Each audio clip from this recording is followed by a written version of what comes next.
pastime, and arguably its oldest sporting tradition. The game's gone on for so long, it's practically a science at this point. Hundreds of legendary players have added their stories to the pantheon of the sport. But for every triumph, there is a scandal, and fame rarely comes without infamy. This is the story about how the most legendary players and teams cheated at the highest rungs of baseball, and why the Major League let them do it.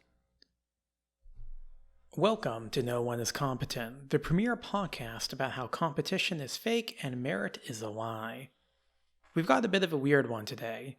Usually, we will get the failings of history or scandals of politicians, but today we're looking at the failure to keep foul play out of America's pastime. This show comes to you with no sponsors or advertisements, so do us a favor and tell a friend about us. Leave us a review on Apple Podcasts or subscribe to us on YouTube. Our music is done by the legendary Sam Bryce, and you can contact us. Our music is done by the legendary Sam Bryce, and you can contact us at nooneiscompetent@gmail.com or follow us on Twitter at Jaharis48 and Azalea Wyatt. Those are the handles of me, your host, Jay, as well as my partner Azalea, who pulled this podcast out of his ass on the last notice. And well, you're having a grand old time, aren't you?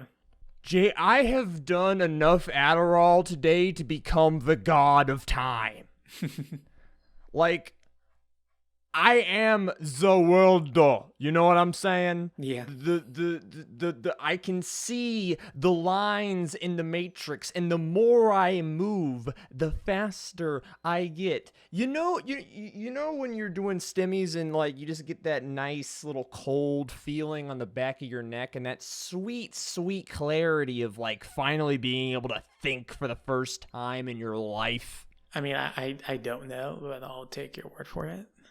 I wrote 6,000 words yesterday in 6 hours. Yeah. Wait, more like 4 hours. I don't, that was on two different, so, I did a full body workout today, filmed the most significant scene of my short film, finished this script, and did a mixing lesson, and voted! It is 11:24 Eastern Standard Time right now. And why am I having to do this, Jay? Well, you know, I guess one of us might have started working on a script that's about...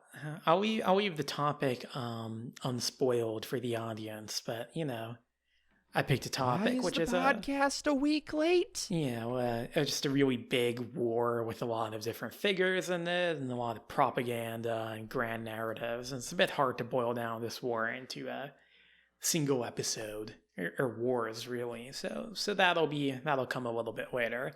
And yeah, instead we're doing baseball. Yeah. So I mean, I first had the inkling of doing something like this. In any sport for a while. I've wanted the podcast. You know, war is always popular because, you know, blood leads, but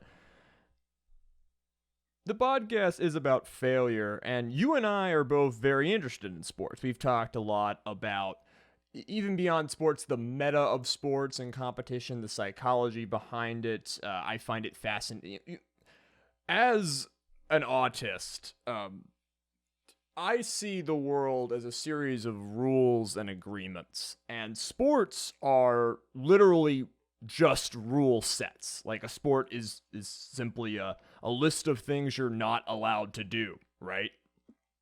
Yeah. Everything within the rules is legal, everything outside the rules is cheating. And it's interesting how people interact with rules in sport, because in many ways it's a microcosm of just how our entire society works. I myself am a somewhat obsessive fan of competitive Super Smash Bros. Melee, and you've enjoyed like soccer and F1 racing a bit. Tell me a bit about that. Oh yeah, no, I've been a fan. I suppose the first motorsport or series of motorsports I was a fan of would be motor racing, mostly Formula One, as well as a little bit of WRC and some other things. And I've been watching F1 probably since I was around 4th grade, 5th grade, something like that. so quite young. And I got into soccer a little bit later. I got into soccer, watching the sport, I should say, not playing it, when I was probably around high school age, maybe late middle school.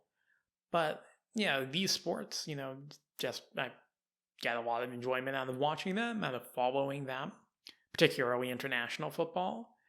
And really, I like dabbling in a lot of, sports in general. Again, as a viewer, I'll watch everything in the Olympics, for example, summer or winter. I'll watch weird things here and there, like archery or fencing. And yeah, I just like watching sports, which is a very normie thing. It's a universal human experience at this point. I grew up in the South being incredibly bored by football. I begrudgingly love football now. Like, I understand it. I can keep up with it. I know how it works. I know how to shit talk about it. I make sure to stay up on the goings on of a season for conversation. I didn't really fully learn the appeal of sports until I got into Melee about 3 years ago. And of course, like everything, I'm mostly into sports as a vehicle for narrative because I am obsessed with narrative. And we've got some great stories for you today, ladies and gentlemen. Also, I will say, I didn't truly understand the appeal of sports until I started watching them while drunk. And alcohol and sports go together, just about as well as a pretentious video essay and me screaming to my cats afterwards. Speaking of video essays, I mostly got into baseball. Like I don't give a shit about baseball. I don't like it. I don't watch it. I don't find it interesting. But I have like this disease where I like learning about things and ingesting arguments. And there's this writer on YouTube named John Boyes who's written a lot about many sports and many subjects, including very passionately about baseball. That's been very interesting, kind of got me into liking the sport. This happens to me tons of times. There's tons of novels and movies and whatnot that I know an obscene amount of information about, not because I've consumed those, but because I've just listened to people talk about them. But John Boyes provided some of the information for this episode on his Espionage work and his Pretty Good series, so he's a source, as well as a YouTube channel called Baseball Doesn't Exist, which served as kind of provide like a template for convincing me that this episode, like, there was enough to get a whole episode out of this, and also provided some of the sourcing for this episode, including with other articles being The Misleading Myth of the Court Bat for MIT Technology Review, Bill Veeck, The P.T. Barnum of Baseball by Peter Carlson, Former Dome Official Says He Helped Twins from the Bismarck Tribune, Biggest Cheaters in Baseball for ESPN Page 2, What Happened to the Houston Astros Hacker by Ben Reeder for Sports Illustrated, and Analyzing Baseball's Spin Rate Revolution by Ethan Schett, along with From Spitball to Spider Tack, A Brief History of Foreign Substance Use by Pitchers in Baseball by Dane Perry of CBS Sports, and a shit ton of Wikipedia. This episode was thrown together on last minute and is more of an overview of subjects in the deep dive. So yes, we use a lot of Wikipedia because Wikipedia is cool and cool kids read it. Throw a few dollars a year to Wikipedia, people. It is legitimately one of the human race's greatest assets. It's free. It's run by cool people, and it is good that it exists because it just makes, figuring out like what was the highest salary in 2019 of a baseball player, or like what was the ratings on this year, or when was this thing banned, just the super easy to look up in one place. Wikipedia is cool. Jay, are you ready to start the fucking episode? I suppose I am. All right. Cheating in baseball. Where do we begin? We, of course, cannot cover every instance of cheating or impropriety caught in the sport of baseball. I am not going to record podcasts until 4 a.m. We're mostly going to restrict ourselves to America's premier baseball league, Major League Baseball, because that's where most of the fame and money is. And we're going to group this episode by cheating method rather than go in chronological order. At the end, we'll discuss the broader subject of cheating and whether or not MLB is incentivized to stop it, along with kind of wax philosophical on the nature of cheating in general.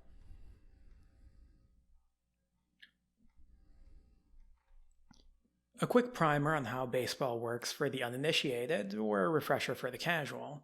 Now again, we should note that neither of us are really fans of baseball or have particular passion for the game.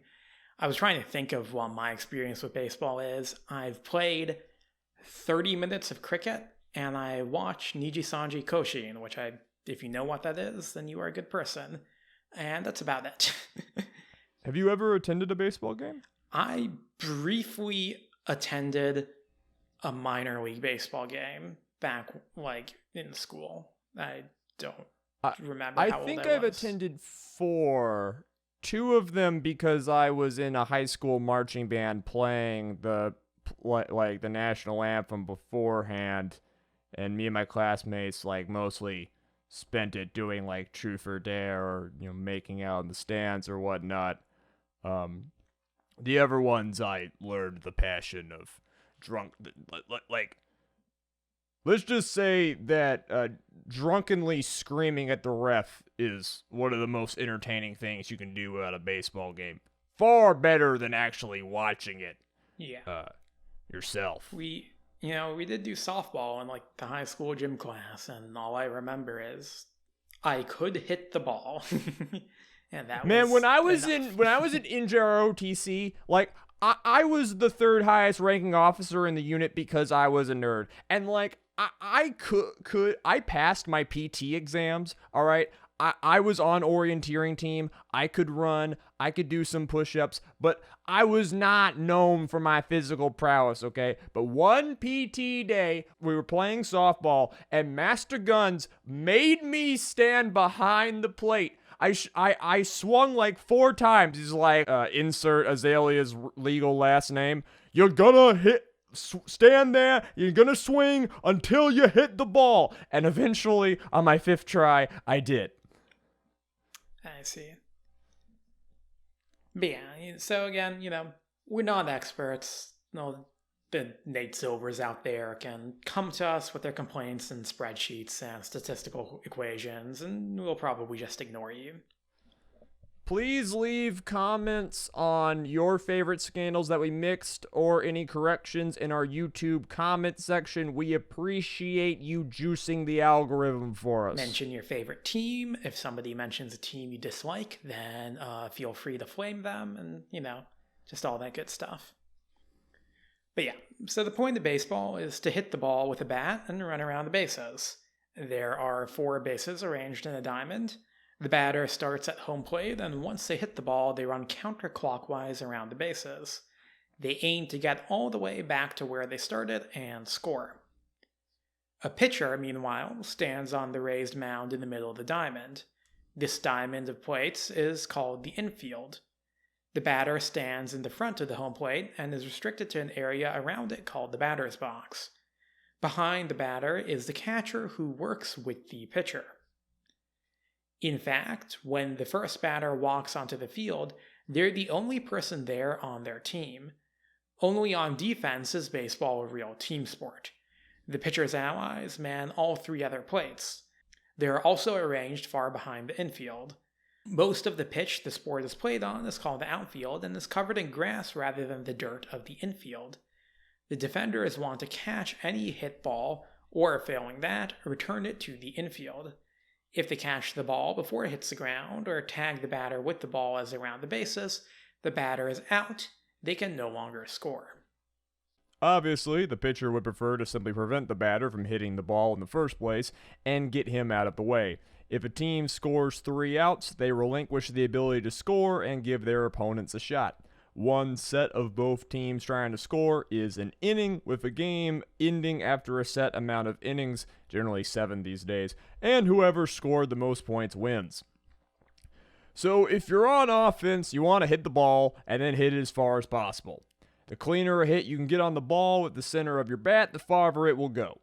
Then you want to run quickly and round as many bases as possible before defense can grab the ball and get it back to you. You then wait on base and try and steal without getting caught, or run again when a teammate hits. Famously, if you hit the ball out of the field, you and everyone on base scores the home run.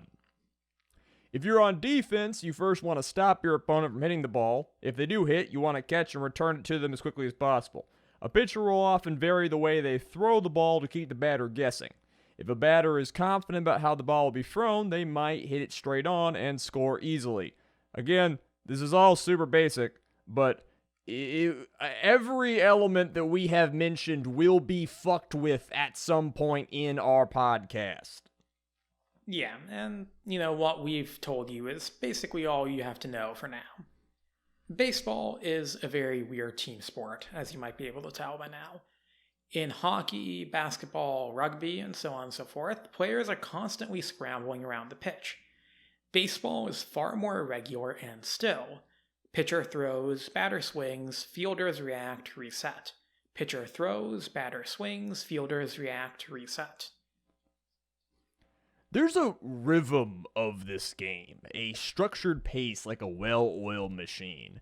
I actually do find some beauty in baseball, even if I don't like to actually sit down and watch it over an extended period of time, because you can really tell, Jay, like why this sport lends itself to statistics nerds and tons of math, because there's just so many strict patterns of play and centralized control certain players have over the sport. And while that's very interesting, it also leaves it very predictable and incredibly vulnerable to cheating. So, $1 million question, what is cheating in baseball? This sounds like I'm being dumb. It's like a simple question.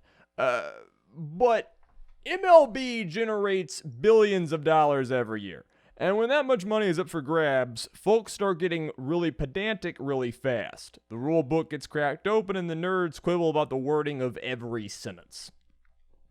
A winning team gets more fans and sells more merch. Winning players get paid more money and can negotiate higher contracts. The market incentivizes cheating and always will. If you want things to be fair, usher in the communist utopia. Now, baseball's been around for over 150 years. It's evolved a lot in that time, and underhanded tactics used to be much more common. In the 1920s and onward, that's what we call the live ball era, where the sport kind of looks like what we think of it looking like today. And we'll be discussing that time period in general, and mostly we're looking at the last few decades. Obviously, the rules have been changed in that time, but it's mostly corner cases, not dramatic overhauls. On the practical level, cheating is doing anything the MLB forbids a team from doing.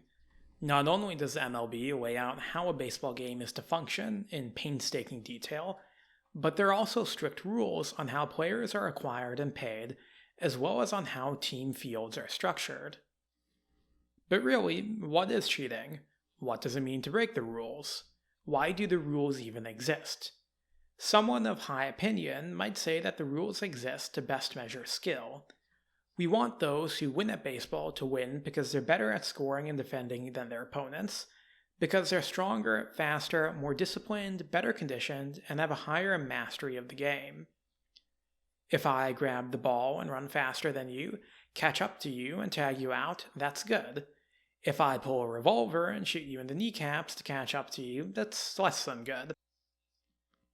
You have to score or defend using your personal prowess, and you can only use the tools assigned to you. A bat if scoring, and the ball and glove if defending. All players on both teams should be in ideal physical condition and trying their best to win. This process must be free of outsider interference. Its rules must be enforced by an impartial umpire. If all of that happens, the game is hypothetically fair. Whether or not MLB is incentivized to make the game fair, and whether or not fans actually want a true test of skill, is up to the pundits to argue about, but that's the parameters of cheating. Alright, now all the nerd shit's out of the way, let's talk about fucking with America's favorite pastime. You can easily interfere with a game before it even starts. Players can be bribed to play poorly on purpose. Umpires and referees can be bribed to rule in favor of one team. Baseball is somewhat infamous as a sport for the amount of yelling at the referees that its culture just casually allows. I wouldn't be expecting if a lot of cheating just slides because poor dude doesn't want to get screamed at by some multi-millionaire asshat. But bribery and intimidation is simple and happens in every sport and is not particularly interesting. What's more interesting is corporate espionage. The first major known incident of modern corporate-style espionage in baseball was made public in 2015 when news reports came out linking an extensive hack of the Houston Astros baseball database to a party linked with the St. Louis Cardinals. It was soon revealed that the hacker was none other than the Cardinals' own scouting director, Chris Correa. Correa had joined the Cardinals as a freelance analyst, working under a team led by Sig Mejdal and Jeff Luhnow, and quickly distinguished himself as an able statistician. When Mejdal and Luhnow left the Cardinals in 2011 to work for the Astros, Correa remained in St. Louis. Now, Correa soon came to suspect that his former colleagues were using their knowledge of the Cardinals' operations against them, namely that they would keep on using proprietary algorithms and systems that had been developed while working for the Cardinals. Correa alleges that he first hacked into the Astros' webmail system, a feat he accomplished by inputting a variation of one of Mejdal's old passwords, to simply confirm his suspicions that the Astros were using proprietary models developed by the Cardinals. Whether this is true or not, we don't really know, but this motivation is what pushed Correa to delve more deeply into the Astros operation. Here I'm quoting from an article in Sports Illustrated. Quote, "Over the next several years, Correa insists that he found more and more evidence, although he will not specify what that was. While he knew what he was doing wasn't right, he never thought that it could be a crime. It was all in the context of a game to me," he says. "When a pitcher throws at a batter's chest, nobody runs to the local authorities and tries to file an assault charge. I'm not making excuses. I'm trying to explain where my head was, as I now understand it.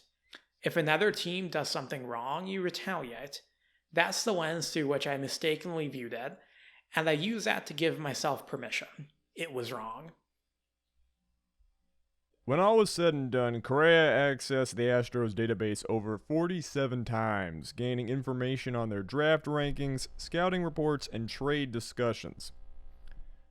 This is all like the information that they as an organization use to assess players. And if you had that, you could maybe better assess players and also sort of intercept their attempts to acquire good players. Elaborate what we talk about when we're saying like models, because, as we've implied, baseball is very statistics heavy, but like one of the things that the Cardinals explicitly developed, and other teams have their own version of this as well, is like a literal like algorithm that'll like track players across all leagues and, minor league and all like the feeder systems and everything, and constantly look at how they're doing and just like generate, reports on different players and identify who's, a rising star based on God knows what math goes into these things. Like that's the level of sophistication that we're talking about, and how good your models are can have a direct impact on how good your scouting is. And, that's why this is a high stakes thing. Yeah. a lot of people have seen the film Moneyball, based on the Michael Lewis book, and ever since that season of the Oakland A's, that strategy basically spread to the entire league very, very quickly. And baseball is a sport of arms races in many ways. We'll talk about ball-altering arms races. We'll talk about performance-enhancing drugs arm races in this episode. But there's also the arms race of how many stat nerds can you get to crunch perfect players into existence. But anyway, Correa also leaked internal Astros trade discussions to the press, an act that prompted the Astros to reach out to the FBI, and in early 2015, Correa was arrested. In the following year, he was sentenced to 46 months in prison for illegally accessing the Astros' private database, per the amazingly well-spent time of the good old boys at the Federal Bureau of Investigations. Great country we got here. So teams can then easily cheat by violating the rules on who can play. Now, many players have lied about their age to attract scouts, but that's not the teams that trying to cheat. What was a team trying to cheat was when Bill Veeck, the legendary franchise owner famous for his promotional stunts, hired a man to bat for the St. Louis Browns. The man had little experience batting, which didn't matter because he was 3'7". His strike zone proved impossible to hit, and he was walked to first base, inspiring a rule change the next day. Most of the shenanigans involving player eligibility is found in Little League, and you may be surprised to learn that Little League, a game where those over the age of 12 are not allowed to play, a game for children, has enough cheating scandals that it could easily fill its own episode of the podcast. In fact, I pitched Jay on a Little League cheating scandal episode before a broader baseball cheating scandal episode. Yeah. Hella shenanigans in this shit. So if you don't know, Little League teams are defined by geography, okay? Like a team is assigned to a physical region that is like drawn on a map. All right, all of the kids have to live within the team's district. You know, this is a children's sport. There's more high-minded ideals in it, I guess, because we think children should be held to higher standards than adults, ? You know, the idea is you have to work with the kids in your district. You know, use what you got. And this is an attempt to level the playing field. And the most notable breaking of this rule of getting kids outside of your district is in 2014 with Jackie Robinson West, a team that placed second in the World Championship, and they were found to have falsified their boundary map. This is a real stain on the first all-black team to compete at Worlds in decades. These kids got parades in Chicago and visit to the White House and everything, and then it was like, they cheated. But you gotta go outside America to find the real clown shit. See, Little League is an international competition. The final championship at the end of the year is played by countries all over the world. And if you don't know, baseball is very, very popular in Asia and South Asia. Oh, yeah. It's an international competition with clout and glory to be won. Now, that clout and glory is going to be won by children, but it's clout and glory nonetheless. And countries like the Philippines and Taiwan saw Little League as a chance to prove their strength on the world stage, especially in like the 70s and the 80s. This involves setting up special training camps for kids where they practiced year-round and blatantly fielding players above the age limit of 12.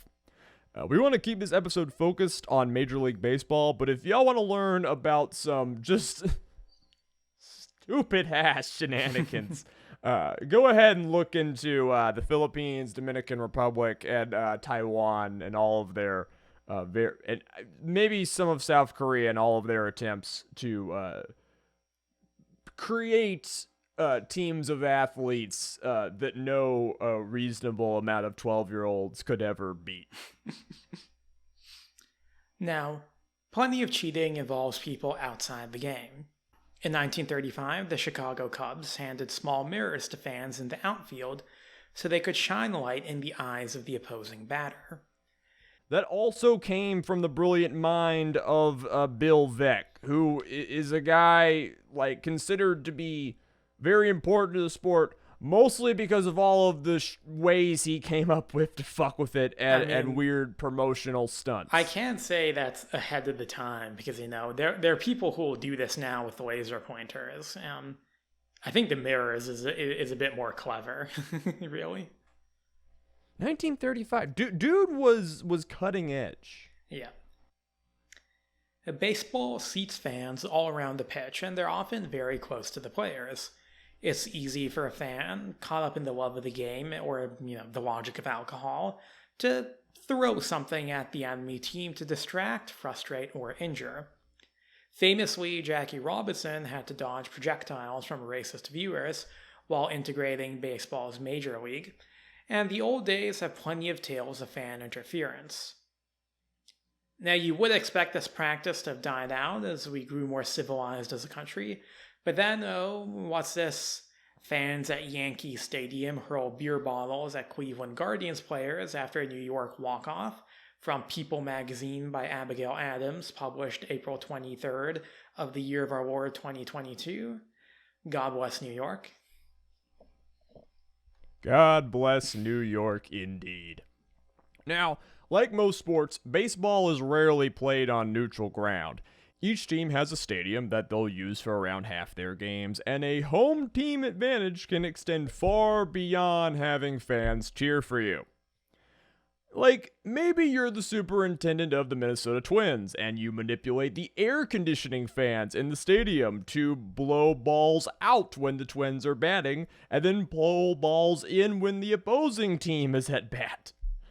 Maybe you're the manager of the Seattle Mariners, and you have the batter's box modified to screw over the Oakland Athletics. Or maybe you're the groundskeeper of the Cleveland Indians, and you get legendary for innovating all sorts of shit. For context, the Cleveland Indians groundskeeper position has literally been passed down for generations of one family, the Broussards. And they have gotten up to some stuff.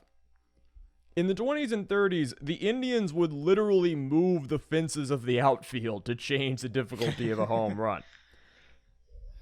Later, they would get more creative. See, again, these guys worked the stadium of America's most cancerous city for decades.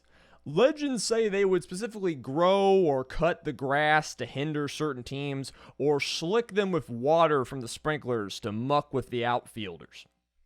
Sprinklers also touch the infield, and during the 1993 playoffs, the Indians turned their infield into a sea of mud to slow down legendary player Rickey Henderson. Henderson is probably my favorite player to ever do it. His ability to steal base, no one will ever top it. No one. He was a magician. Beyond his speed, the guy just had an instinct on stealing bases. And yeah, during the 93 playoffs, they were like, well, now you're going to have to steal bases through mud. and like, we'll get into a lot of cheating methods where kind of the funny thing about cheating in baseball is a lot of methods, it's not fully proven that they like work.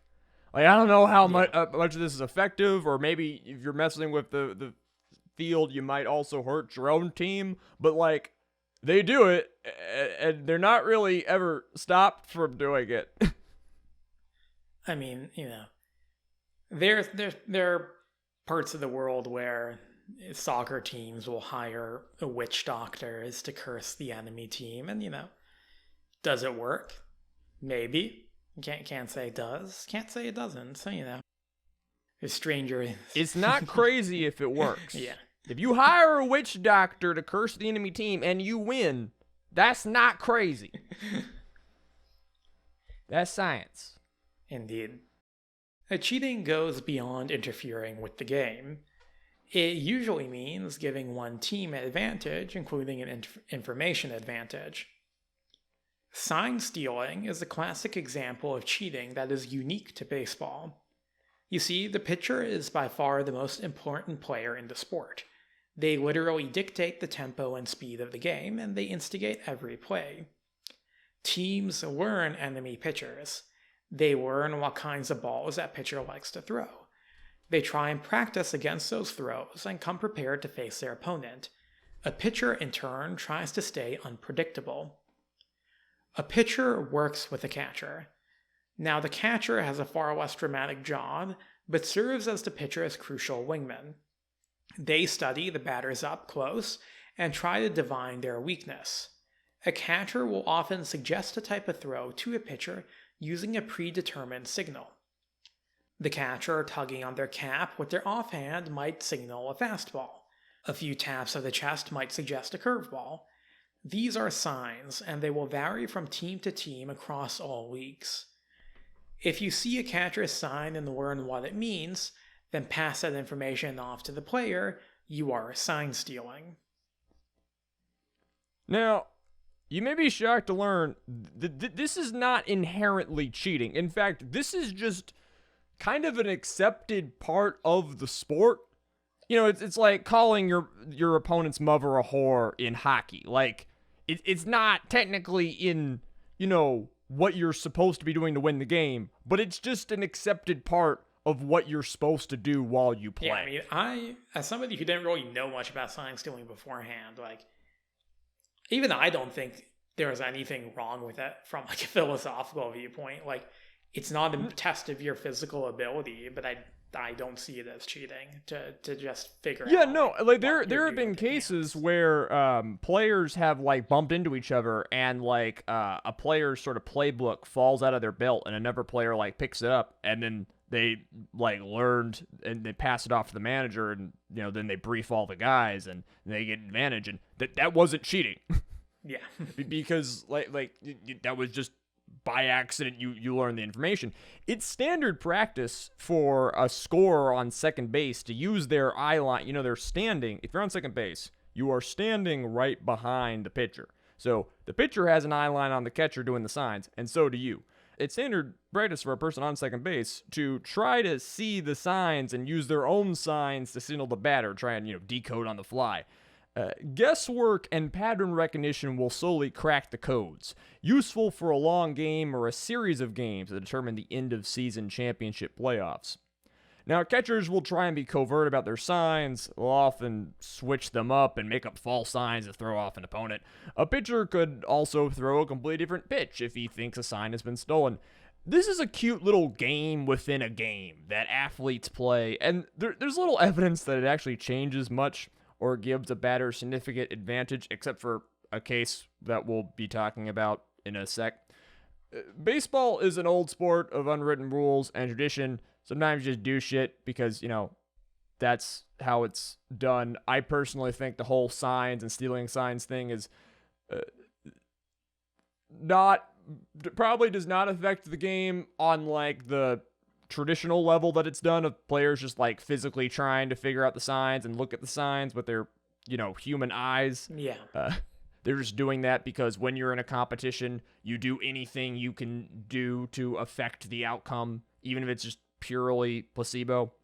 Again, it's all perfectly legal to do with your own eyes and your own signals. What's not legal is divining the signs by illicit methods or using technology or external systems to signal a batter or get the signs, which is exactly what the Houston Astros were doing in 2017 and 2018. You see, the Astros had cameras set up all over their field, and they would get the signs. they would relay the signs to a like secret room under the stadium where they would like use a computer program to crack the pattern as quickly as possible and then signal their batters what was coming. And this actually did significantly improve their win percentage. I mean, didn't while they were at home. Didn't they win the World Series in like one of those? They did. And this eventually, one of the reasons that artificial sign stealing methods don't work super well, the Astros is like the best example of it creating results. And even then, it was discovered within 2 to 3 years of them doing it. Most sign stealing methods don't last more than a few months or weeks because the other team figures it out. Like a lot, there have been times where teams will like. Generally, the way you get caught is when you try and signal the batter. Like teams will like bang on a door or something to like an amount of sound to alert a batter, and or flash a light, and like the other team can hear or see. And so that's generally how things get investigated. The Astros debacle was such a landmark, like, sort of advancement in sign stealing that it did become mainstream news for a while. There's a reason Jay knows about it. But sign stealing, again, is just baked into baseball. And as technology has improved in the 21st century, it's gotten a lot more elaborate. It's hard to list all notable examples of sign stealing and accusations of sign stealing, but you know, like you got the Phillies in 2010, the Blue Jays in 2011, the Red Sox in 2017. It's just an accepted practice of the sport, and MLB really only started to discipline teams for doing it after the Astros incident sort of marred the reputation of the entire league. And I think we've explained how deep the practice runs in the sport, and it'll make sense. For some context on how long this shit's been going on, in 1898, the Phillies had a man watching signs of binoculars in center field, and then they sent a signal underground with an electrical wire that would ring a metal box buried under the coach's batter box by third base, and that coach would try to signal the batters. This was eventually figured out, and the other team physically went onto the field and dug the box up. As the old saying goes, if you ain't cheating, you ain't trying. But the mental advantage is a lot less useful than the physical one. Another famous method of cheating in baseball is using a corked bat. And a standard bat is made of either solid wood or hollow aluminum. To inject a completely unnecessary tangent, if you're trying to fuck someone up, do not use a metal baseball bat. Alright? That's for TV. They're hollow and will completely crumble if you hit them hard against anything remotely dense. You're going to get 2, maybe 3 good hits in with metal bat before it is completely useless as a weapon. Do not try to be like the movies. Use a wooden bat to hurt people. I'd like to just remind the listeners that the No One is Competent podcast is a work of comedy and entertainment that in no way condones or encourages listeners to commit violence or any criminal acts. Azalea is a deranged and unwell individual. Please do not take any of his statements seriously or believe anything that comes out of his mouth. That being said, for the purpose of self-defense and whatnot, yeah, baseball bat's not my first choice, but if you have a wood one and a metal one, definitely go with wood. Always rely on your wood, ladies and gentlemen. Always rely on your wood. Yeah. Anyways, to cork a bat, you drill a hole about 1/2 inch wide in the center, hollow it out, and fill that center with cork, sawdust, rubber balls, or any sort of bouncy material. Now what you're trying to do is make the bat lighter so you can swing it faster and create a so-called trampoline effect. The idea is that the bouncy material of the bat will make the ball bounce off the bat with greater force. This obviously weakens the structural integrity of the bat. We know about most instances of bat corking because of them breaking while in use, exposing the tampering. It's impossible to say how common bat corking is or was in the sport. A 5-time All-Star Amos Otis admitted long after his retirement for using a corked bat for most of his long career, but only 6 players in MLB have ever been caught. Players like Wilton Guerrero were caught when the bat broke mid-game and its tampered construction was obvious. He tried to run and grab it, which of course only made him more suspicious. One funny story involves Albert Bell, whose bat was confiscated for inspection, and it was being kept in the umpire's dressing room. So a teammate has the bright idea to crawl through the vents of the ceiling to reach the bat in the umpire's room and replace that bat with a bat that did not have Bell's name on it. Okay. Work smarter, not harder, folks. The first man actually caught in MLB was Greg Nettles in '74, when his bat broke and several rubber balls fell out. Now, Nettles claimed that he had received this bat from a random fan on the street who insisted that it would bring him good luck. Most players who corked a bat after Nettles received a 7 or 8 game suspension, whereas Nettles received absolutely no punishment at all because I guess the umpire believed him that he didn't know the bat had rubber balls in it.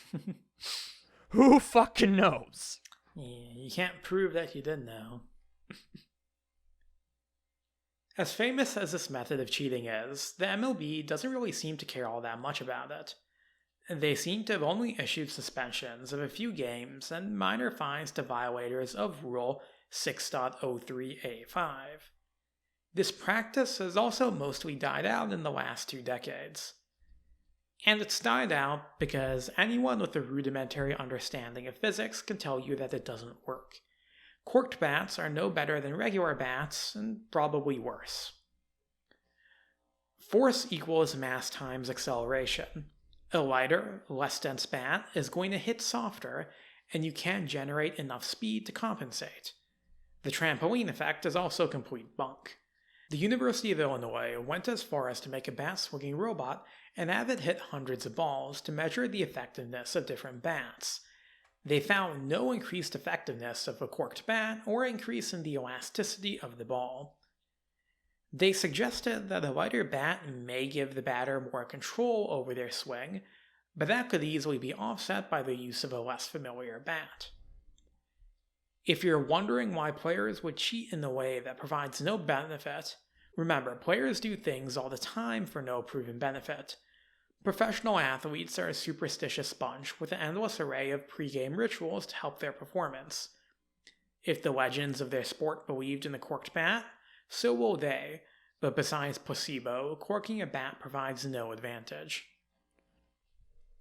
It's far more effective to enhance the man swinging the bat itself.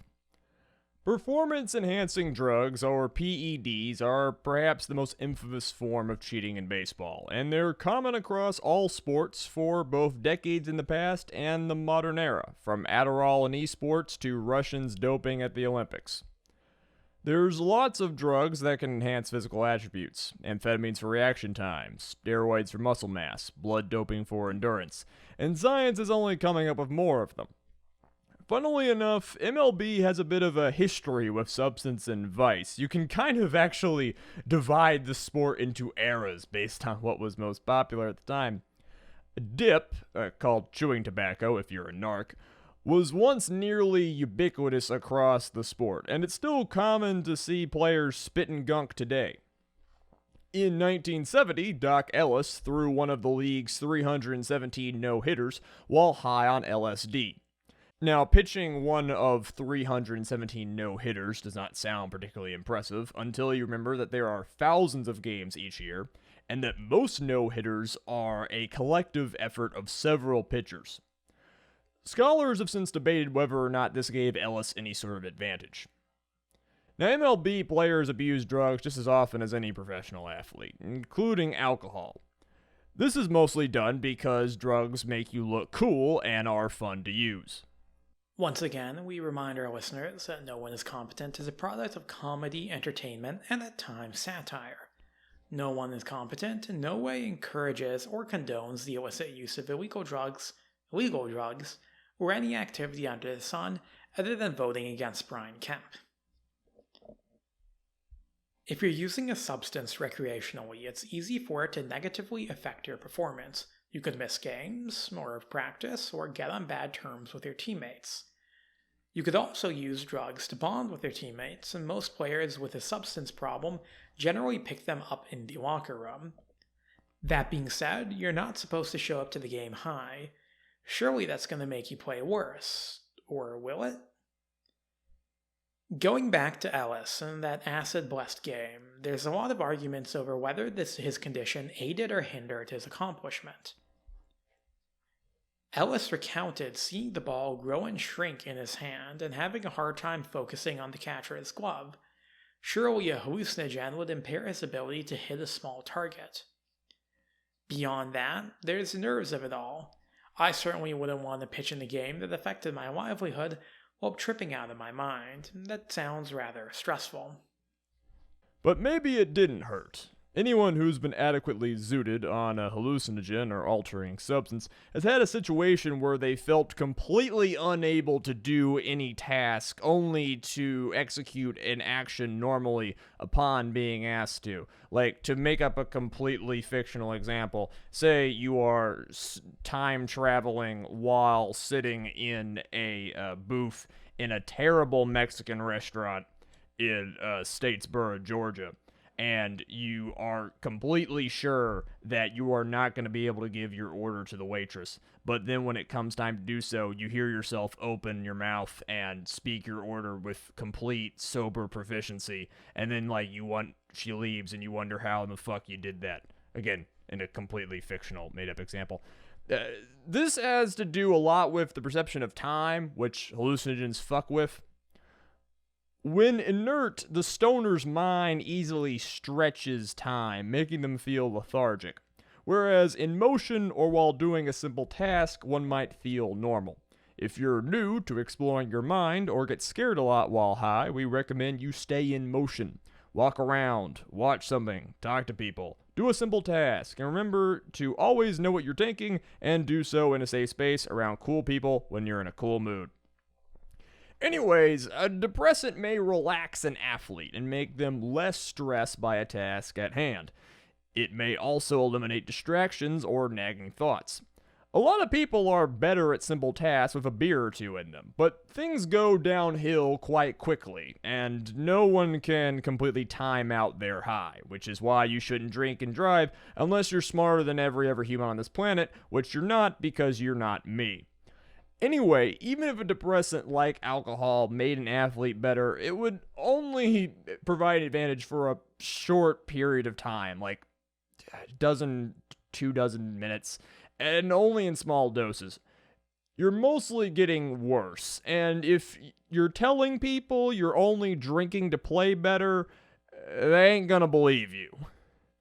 Things get a lot more interesting when we look at cocaine and other stimulants. Again, these drugs are mostly done for recreational purposes, but when you learn they give increased alertness, endurance, and energy, it's easy to see how they'd give you an advantage in hitting a baseball or writing a 24-page podcast script in a single afternoon after your buddy told you at the last second that the planned episode wasn't ready, to name two random examples. A bunch of athletes are already on caffeine and nicotine on a daily basis, and it's not really considered an issue. Most sports also don't have a problem with prescribing amphetamine salts. Most of them. It's complicated. Esports is... No one has adequately explored or cares to explore how widespread ADHD drugs are in esports. There is going to be a massive scandal about it at some point. It's a sort of Damocles hanging over the entire industry. Yeah. Cocaine and high-dose amphetamines are a different level. Cocaine swept MLB during the 80s when it was sweeping, well, all of America. There was a war in Nicaragua to fund, and what else was the CIA gonna do? As an example, in 1982, Cardinal players Lonnie Smith, Joaquin Andujar, and Keith Hernandez regularly snorted cocaine together, and also happened to be the best players on the team that won the World Series that year. Cocaine was all over the sport in the 80s. Some players estimated that 40% of players were using it. The league eventually cracked down on this, but these were mostly just a bunch of show trials for the press. By the time these show trials rolled around, Lonnie Smith was clean, and he actually publicly insulted the league for not testing him more often and allowing him to prove that he had turned his life around. He saw cocaine as a thing that had endangered him and got him close to death, and it had gotten other people close to death, and he accused the league of playing with people's lives by not taking this seriously enough. John Boys has a great video on it that I highly encourage y'all to look up. In cases where players were caught, more of an issue was made of them breaking the law and harming themselves than getting any sort of advantage. But much of the 80s could have been marred by players getting a leg up. The United States used high doses of amphetamines to give their soldiers a leg up in World War II, so there's no doubt they'd help out an athlete. As for cocaine, we don't really know. Feel free to do a bunch of coke and get scientists to put you through athletic trials and come back with us for data on how much it affects your performance as a physical competitor. But enough beating around the bush. Y'all want us to talk about steroids. Juicing is what most people think of when they think of getting a chemical advantage, and that exploded in the MLB in the 80s, just as they were hitting other industries. What's fascinating about the MLB's use of steroids is that the drug's prevalence peaked far later than in other sports. A lot of people will say that steroids was a bigger problem in baseball than any other competitive American sport. Yeah. Now, the league didn't truly crack down on PEDs until the early aughts, when the massive scale of cheating became evident to the press. In the late 80s and early 90s, Jose Canseco was one of, if not the most dominant player in the sport. He was using steroids the whole time and long after. Alex Rodriguez is one of the most beloved stars of the sport, most importantly in the eyes of Azalea's dearly departed great-grandmother. He was a 14-time All-Star and holds the world record for career Grand Slams. He admitted to using steroids from 2001 to 2003, and may have done so for much longer. And of course, Barry Bonds is arguably the greatest baseball player of all time. At the turn of the millennium, no one was more terrifying behind the plate, and he still holds the league record for home runs. He was juicing for all of his most dominant years. He even lied under oath about it in 2003. More than a generation of this sport was marred by steroids. There are few records not affected by it, and billions of dollars were made because folks were allowed to juice. It is almost certain that team owners, coaches, and league managers knew all about this. They knew exactly what their players were doing. Okay? And players often did it because other players are doing it, so if you want to make money, if you want to compete doing the thing that you love, you gotta do it. Steroid use was unofficially banned in 1991, but the rules weren't officially changed until 2005. The league barely tested it all during the 90s. We already talked about how all of the drug testing in the 80s was a sham. And they only really made a show of testing in 2004 after the scandal was reaching a fever pitch. And even then, they only started to catch people in 2005. We could probably do an entire podcast about steroid use in MLB. It's hard to explain how massively widespread it was. Players have estimated that 80% of players were using it, whereas more level-headed minds have said it's more between 25 and 40%. Baseball would decline sharply after the early aughts in popularity, and it's been losing its cultural cachet for most of my life. Like a former user of steroids, the sport is permanently damaged and slowly deflating, and I honestly think it's sad how many people needlessly damage their bodies for this sport, and how you have essentially just 2 decades, maybe a decade and a half of them looking the other way. There have been some minor uses of doping and human growth hormone in the years since. Again, MLB still doesn't test a lot of players, so it's kind of hard to say how big a problem it is now. If it's anything like cycling, which is a sport that I do watch and which is also quite famous for its doping scandals, my guess will be Came out around the same time, Yep, right? yeah. Like 2004, 2003-ish? Oh yeah. Lance Armstrong and Barry Bonds. The peaks of their career is about the same time, I believe. And Bonds, like, we cannot communicate how dominant he was at the sport. John Boys is estimated, like, the guy drew the most walks in the league because pitchers would intentionally walk him to stop him from slamming the ball out of the stadium. Yeah. All right. He was intimidating. He was massive. But yeah, in cycling, the doping is less blatant these days, a bit less brute force, but they're clever ways, new drugs, stuff like that, which maybe don't bring about as dramatic, the gains of the, super roided out cyclists of 90s and early 2000s, but it's still there. I would guess baseball is probably similar. Yeah, with PEDs and sign stealing especially, you have this interesting tension with history where obviously you can tell tons of stories about games from 1915 or 1880 where all sorts of crazy illegal shenanigans and unfair shit went down because it was kind of the Wild West days, or there was less monitoring and less documentation. But as technology has increased, it has gotten easier to cheat or more efficient to cheat. And the fact of the matter is that baseball may be a game, but Major League Baseball is a business, and drug kits cost money. And how often are you going to have people test? That's a line item on your bill sheet, and do they want to do it? But moving on to what actually inspired this podcast, to me, by far the most interesting form of cheating in Major League Baseball, and arguably the most effective, is ball tampering. Baseballs are thrown at speeds upwards of 90 miles per hour. I believe occasionally they'll go past 100. And at that speed, minute changes in the ball and the air it's traveling through can massively affect the pitch.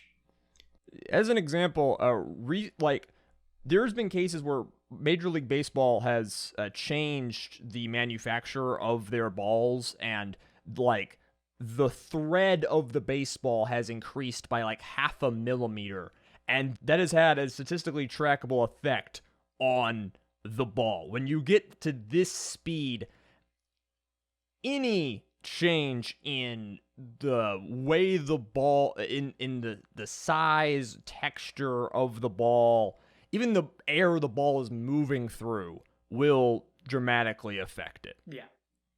Yeah, I mean, in golf, which doesn't have standardized, completely standardized balls, players choose their own balls. There is basically continuous arms race to make balls that just fly a little bit better and a little bit further or whatever. Yeah, in the last 10 years, golf courses have been actually making their courses longer to arms race for the fact that Bubba Watson is too fucking good. Yeah. Even if they don't understand the physics behind it, players have known for over a century that doctoring the ball could increase its speed and spin rate. Balls have been fucked with in just about every way you can imagine.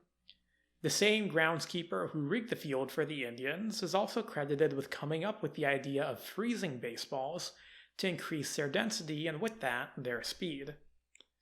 You can also scuff up a ball to affect the way it flies through the air. Joe Nacro was ejected from the game in '87 when a file he was using to scuff his balls fell out of his pocket around the mound. He was also caught with sandpaper. He claimed the file was for his nails and the sandpaper for blisters on his hands. Rick Honeycutt taped a thumbtack to his finger and used it to cut up the ball in 1980. He was caught after he went to wipe his forehead and sliced it open. Yeah. We'll get into the science of why scuffing up the ball or putting something on it affects it in a sec. But this has been a known thing way before, anyone understood the science. Like in the late 80s, scuffing up the ball was well understood to help it, and that tactic was banned in 1914. A far more interesting form of tampering involves applying a liquid to the ball to affect its spin rate. Now, a little bit of nerd shit here. Spin rate is a major factor in determining the quality of a pitcher, right next to accuracy and speed. The more times the ball spins, the more times a ball spins before it reaches the batter, the more gooder the ball throw man be, okay? The highest paid pitchers in the league also tend to have some of the highest spin rates. In baseball, curveballs are typically thrown in such a manner as to impart top spin on the ball. The ball has a forward spin as if it was rolling along the ground in the direction of its travel. This causes the ball to drop in flight more than it would do so otherwise. A fastball, on the other hand, is thrown with backspin. The ball rolls backwards in flight, causing it to rise more than it would normally. The rate of spin in either case determines the significance of the effect on the baseball's flight. Like a baseball, oftentimes, you curve balls, knuckleballs, they try to throw the ball so that it's going one way for most of the pitch, and then it kind of cuts or dips towards the end to throw someone off. And the significance of that drop is going to be significantly affected by your spin rate. Now, the average rate of spin for four-seam fastballs thrown in the MLB is around 2,300 RPM. But capable pitchers can add or subtract several hundred RPM from that baseline to produce balls that are incredibly difficult to hit. One of the things in baseball that people who just start watching it kind of feel is weird, most of the times you don't hit the ball. Most pitches are not hit.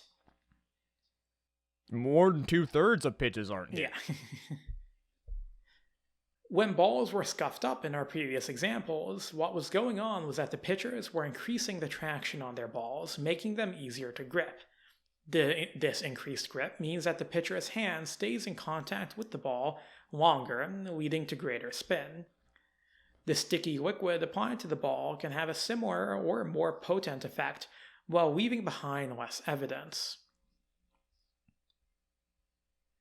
The famous spitball is almost as old as the sport itself. Seriously, no one knows how old the spitball is. Some put its use as starting in 1876. It was a regular tactic in the early days of the sport. The technique was only banned in 1920, but pitchers known to use it were allowed to keep doing so, with the last one retiring in 1934. Yeah, before it was banned, there were people who just would openly say, yeah, I spit on the ball, and I think that makes the ball harder to hit. That was just fine. And I think it's funny that they just grandfathered those dudes who were open about it in. Remember, these players were most certainly chewing tobacco while they did this, putting fervor grit on the ball. It's disgusting, but it worked.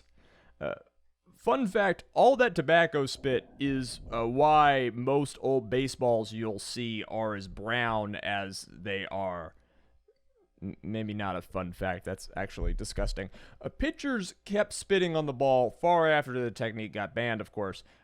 Preacher Rowe was a famous player in the 30s through the 50s who claimed that the spitball was the secret to his success after he retired. Gaylord Perry started pitching in '62 and started dominating the league a decade into his career. In 74, he released a provocative autobiography called Me and the Spitter. And this book was several hundred pages of him admitting to cheating in the game that paid his bills. And proceeded to play for 9 years after he released the book in which he detailed how he cheated in the sport he was playing. He was only ejected for his spitball once in his career. But as technology progressed and games were covered by better cameras with powerful magnification, it got a lot harder for a pitcher to covertly spit into their glove. Luckily, they also discovered something better than spit. And before we move on, I feel obligated to say there's a thing called rosin, which is like a thin film that pitchers will spray on their hands that you are allowed to use and is standard to help you grip the ball. But what we're about to talk about is doing things on top of using the standard rosin.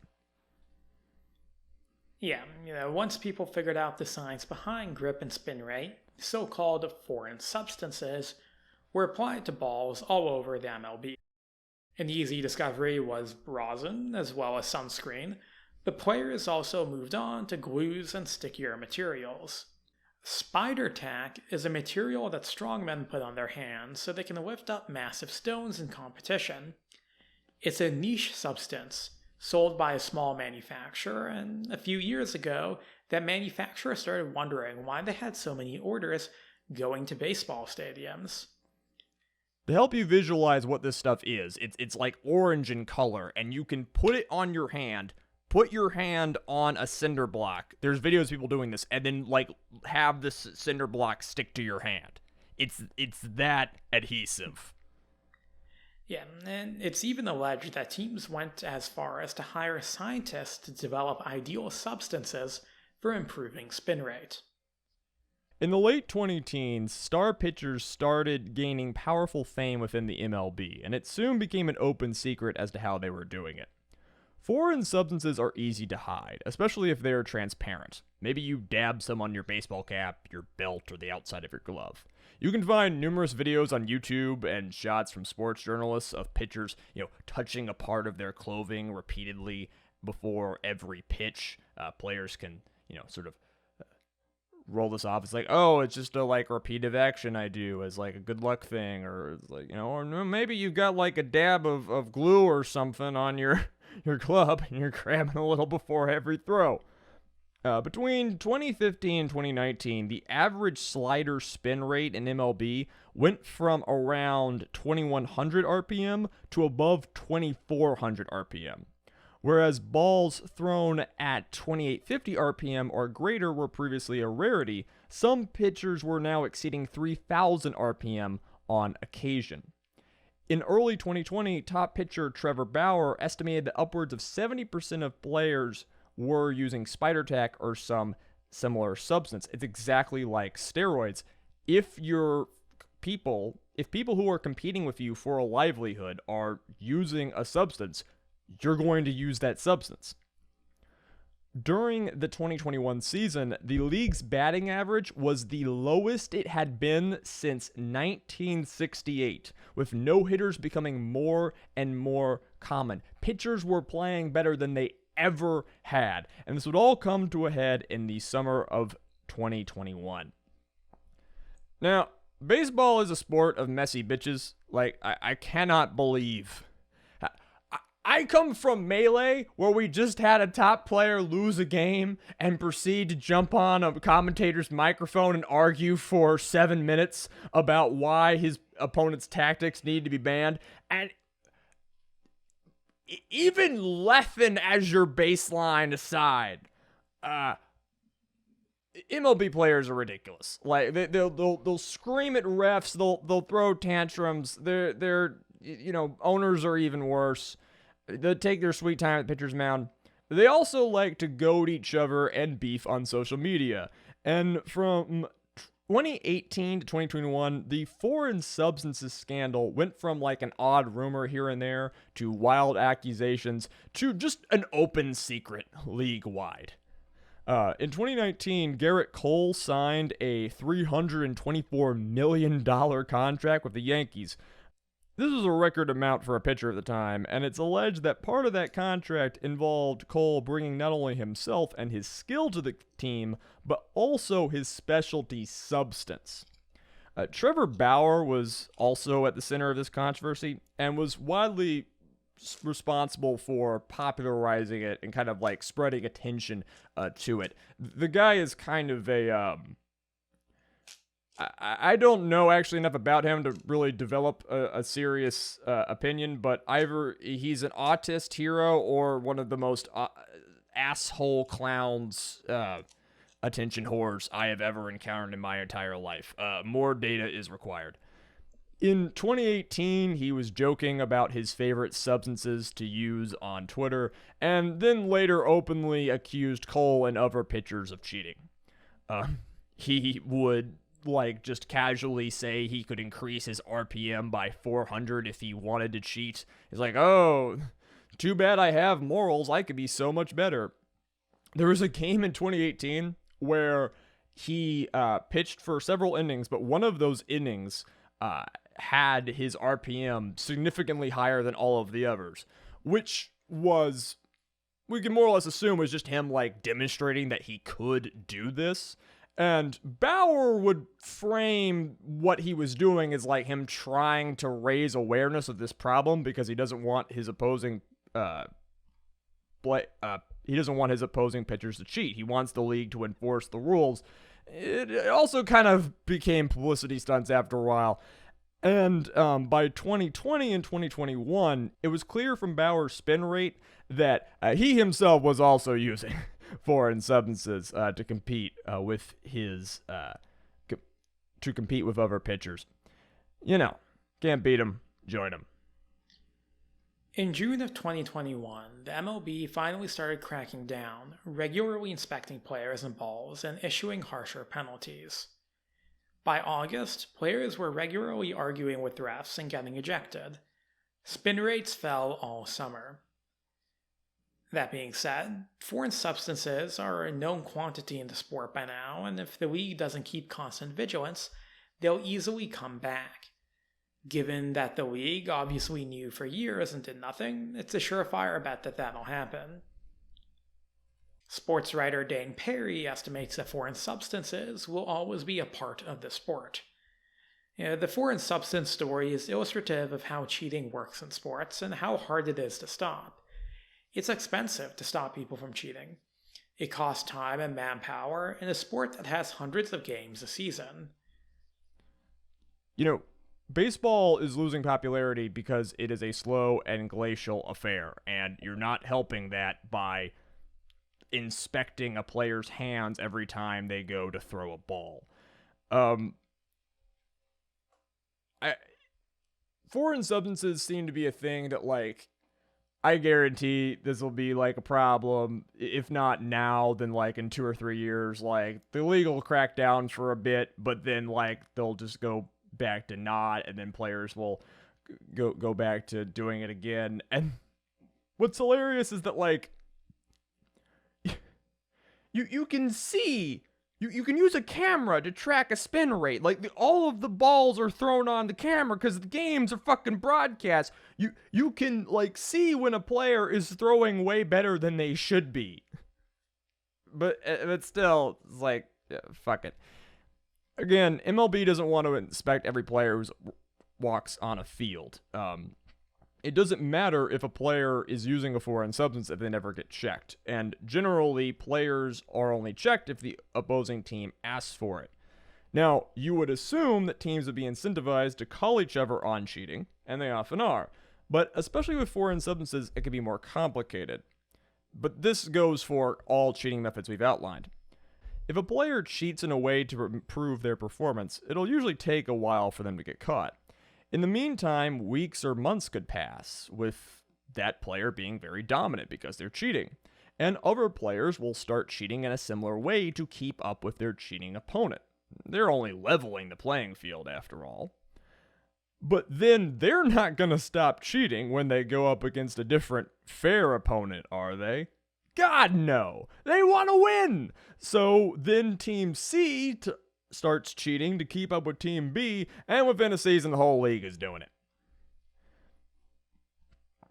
And now, if you ask to inspect the hands of the opposing pitcher, the other team can get your own pitcher called on. So both sides agree to stay quiet and just play it out. It's a cartel. All communities become a cartel if you throw capitalism in and give it a long enough time scale, but it's just a complete cartel. Yeah. This culture of it's okay because everyone is doing it was on full display during the cocaine and steroid eras. Players generally learned about and then first bought drugs from other players. When you get signed to the major leagues, you're probably living your dream. You've trained your whole life for this, and if you have to juice to stay relevant, you'll do juice all you need to, especially if the drugs are being provided by an older teammate you respect. And now you're just as guilty as everyone else, and you'll keep the secret. Even if you're not juicing, you don't want to narc on your teammates and have them turn on you. Same goes for team staff who are invested in the team winning and who aren't paid enough to have morals. This is why when these scandals around steroids, foreign substances, and sign stealing come out, it quickly turns out that everyone's doing it. If the secret's underground, it's better for everyone if the game keeps being played. Only once someone is burned and has nothing to lose does the house come crashing down. Another reason why cheating doesn't get exposed is that the MLB has little reason to prevent it. Think about it. What reason does MLB have to prevent their players from cheating? Like, pause this podcast right now and think about it. Why should Major League Baseball stop their players from cheating? We think of cheating as like an objectively bad thing that needs to be stopped at all costs. But why should MLB care? MLB's job is to make money, as is the job of every team. If cheating is expensive to stop and doesn't lose them any revenue, why would they care? Baseball is a game, but it's also a market, a culture, an industry. Players stick around for years. Owners, managers, and coaches are in the organization for decades. Some teams have been around for more than a century. When you start looking at the long game of careers and billion-dollar franchises, you start to see why few care if a 20-something mucks up a ball on a Thursday game. Fans care if an opposing team cheats, but fans will accuse anyone of cheating, all right? Young players also commonly call on others for cheating. They are passionate about the game and have been entrenched in their own cheating yet. I understand why they do it. I understand why their pride is offended, but I also understand that MLB has little reason to care. What MLB cares about is baseball making money and being important in culture. Now, a big enough cheating scandal can attract enough bad press that it threatens to taint the good name of baseball and gets fans to change the channel. Steroid use in 2003 and the Astros sign stealing were major news outside of sports outlets, and this negative press did spur MLB to action. There's no reason MLB won't stop caring about cheating a few years after crackdown. The public will never be able to apply the constant pressure, so there will always be another opportunity to cheat. Tiny fines and penalties given for cheating doesn't help either. One of the things that I really learned about baseball during this process, and what shocked me is how tiny the penalty for cheatings are. You get thrown out of one game, you get suspended for 5 games. I remember these guys play a game a week, 2 games a week. Yeah. You get fined $1,000 and you have a $200 million contract. It's nothing. Frankly, your evidence, my greatest evidence that MLB doesn't care is, if a guy got caught doing steroids and he was banned for 3 years, no, people wouldn't do steroids. But they're not going to do that because they want the top players to play, and the teams paid good money for their players, right? Yeah. These guys do not give a shit about cheating because they are not, it's all a show. It is all fairness theater, shall we say. I'm sure this happens across most sports, but I don't know. I hope baseball is relatively egregious because people just. And again, there's so many throws every game. There's so many games a year. We've talked about with sign stealing and foreign substances and corking bats. This sport just seems to have low-level cheating baked into it.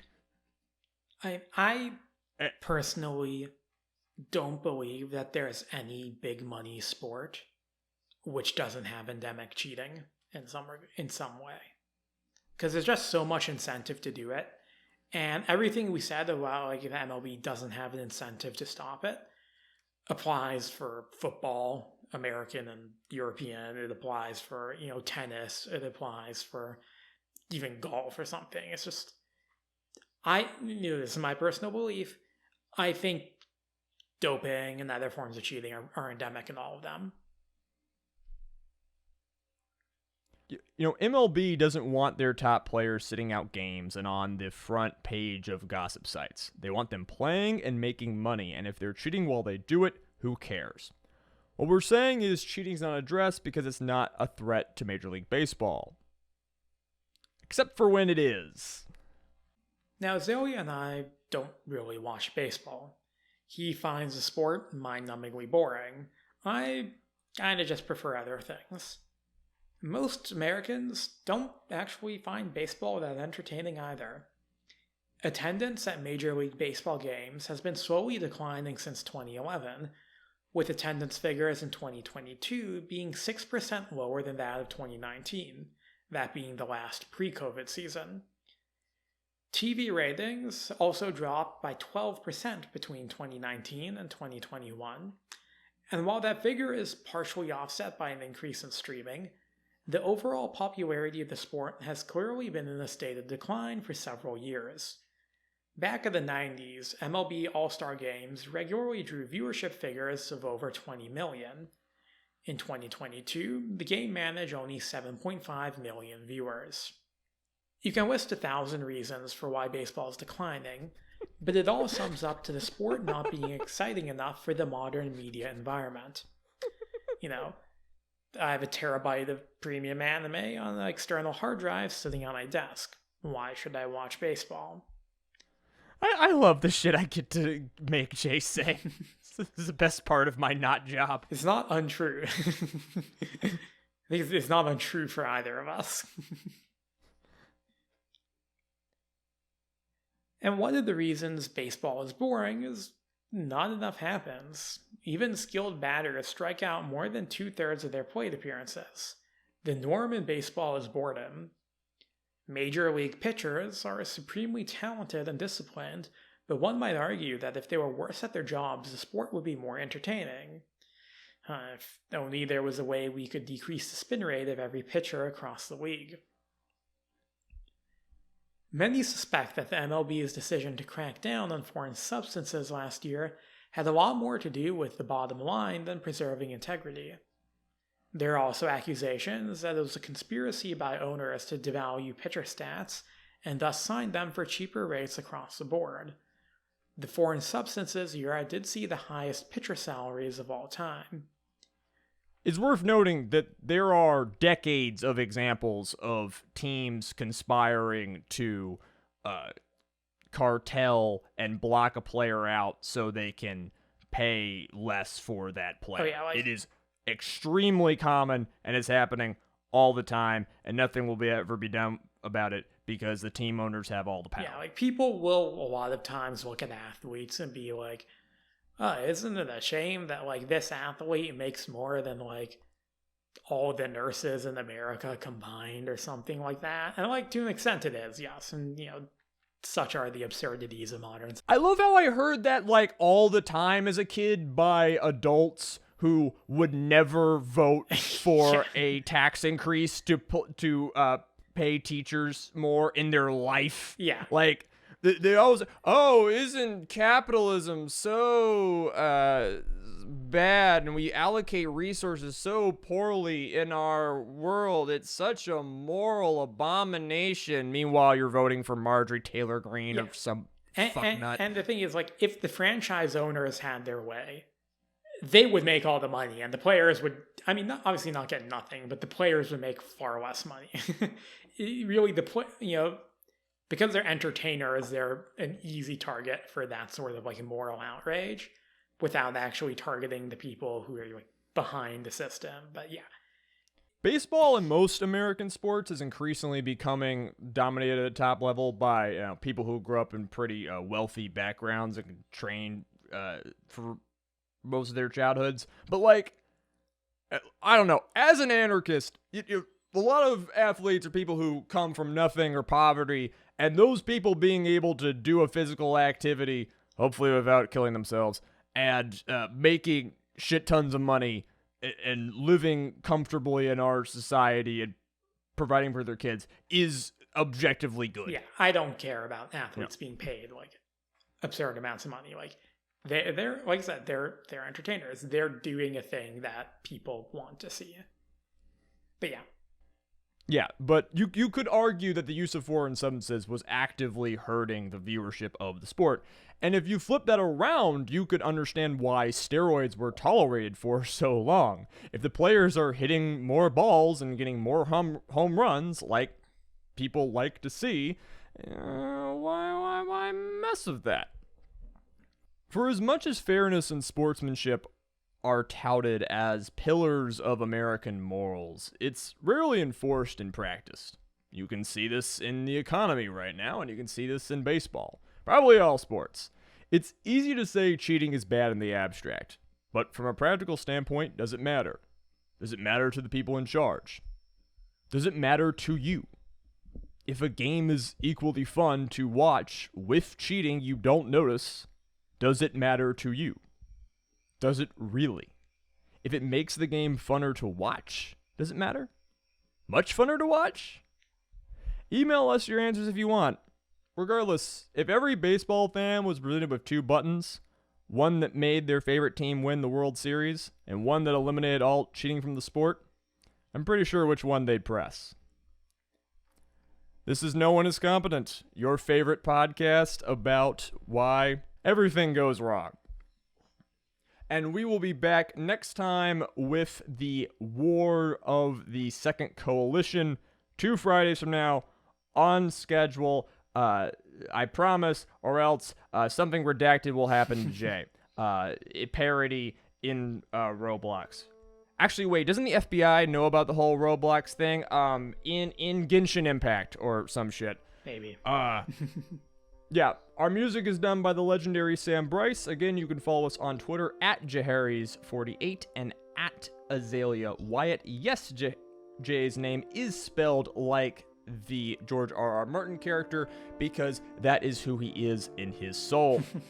You can email us at nooneiscompetent@gmail.com. Again, please interact with us in any way that the platform you're currently using can let you interact with us. It helps out a lot, and we will see you next time.